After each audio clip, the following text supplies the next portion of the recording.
Hey, what is going on? This is Rob from panter.vis. Today I'm going to show you how to achieve this effect in Photoshop. This basically mainly was inspired from GeoJoom. As you can see here on his Instagram page, you also can find the tutorial, and I wanted to try it out to see what happens with the alphabet I created for 36 days of type.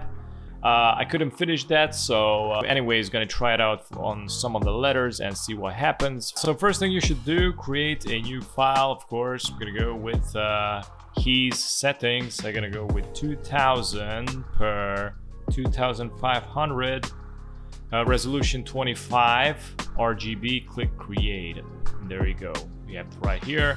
First step, it should be to go to the adjustment layers. It's located right here. If you don't have the adjustment layer, go to Windows and select the adjustments.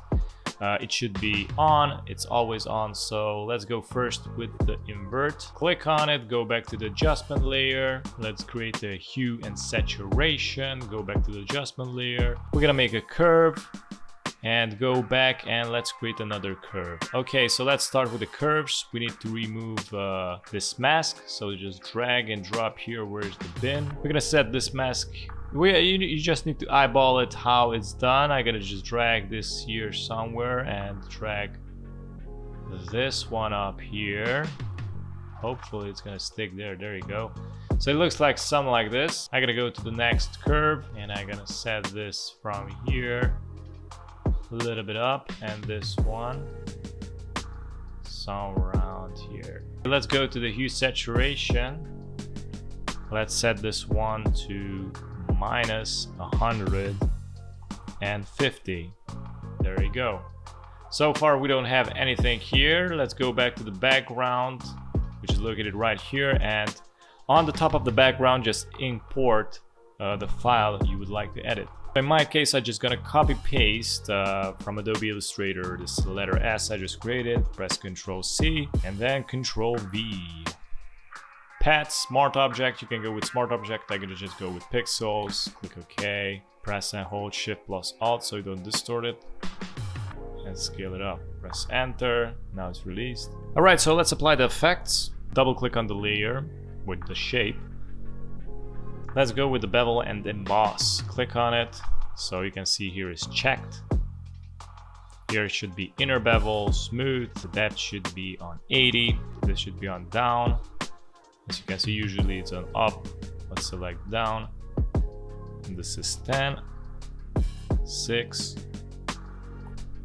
To soften. And let's go with the angle to be minus 45. Click on use global light, and this should be plus 45.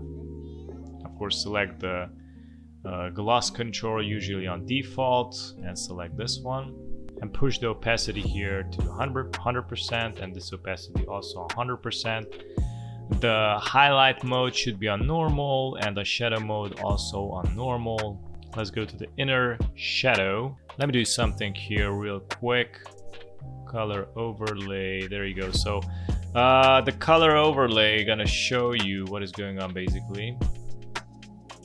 If I'm gonna put it on white, click OK, so it's gonna show the effects that's being created. In the tutorial on Instagram, I didn't saw this. I mean the original color, I'm gonna click OK, I'm gonna show you without the invert.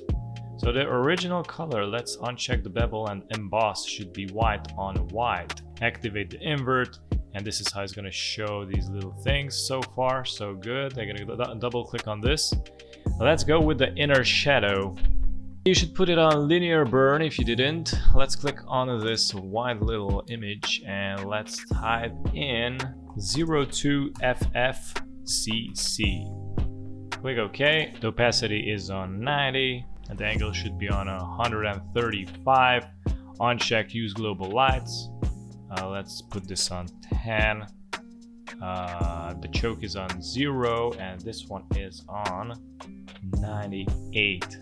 Okay, the rest is good. Let's select the inner glow. Let's check it. Click on it. The blend mode is on overlay. Opacity is 50. And this should be on black. That's it. And the other part is basically transparent. So if you click on this thing, it should be, the opacity should be on 0. See that?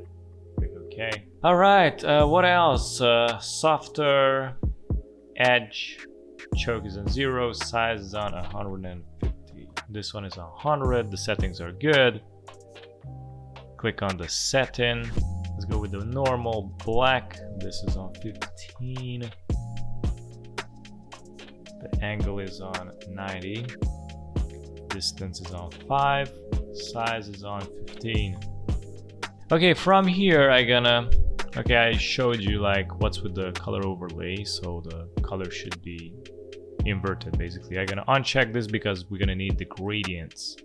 And right now, as you can see, I activated the gradients, and here the default is on white. We're gonna need 2 more gradients, so I'm gonna add this little plus. I'm gonna click once and twice.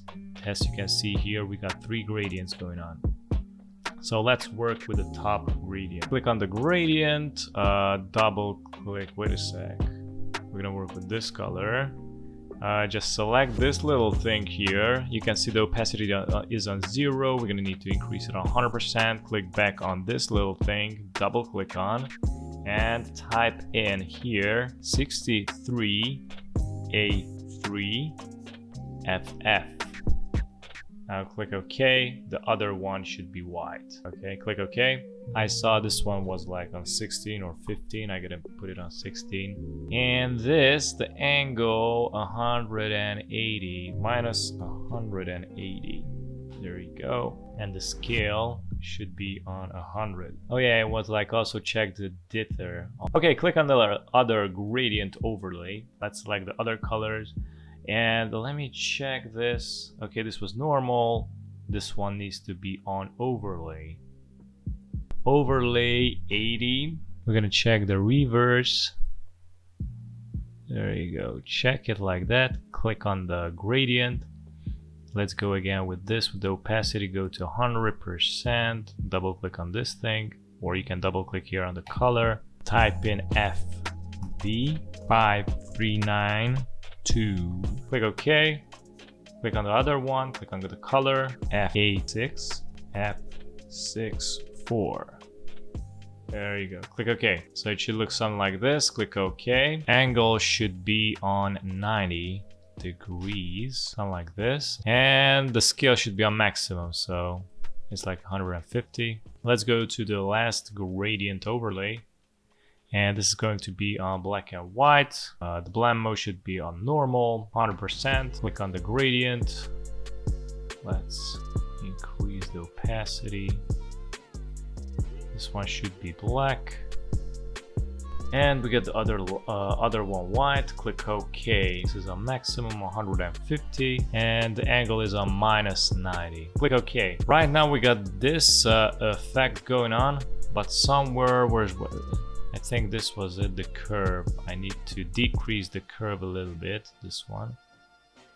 They're gonna highlight the effect. I don't know what's with this part, like it came out like this white. I tried to, you know, test out the option more and more to see what is going on, but yeah, this was it.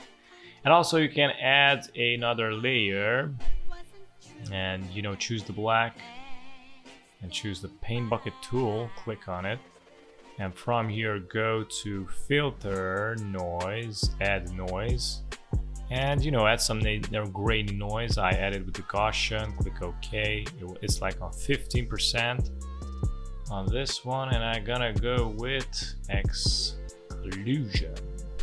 So yeah, you also can add brushes. In the tutorial, it also was mentioned that you can make it even more glowy with brushes, but I'm gonna just leave it like this. So yeah, thanks for watching. If you are new on the channel, don't forget to subscribe and hit the notification bell so you get notified with the updates, and also check out the other videos, and have a good one. Bye bye.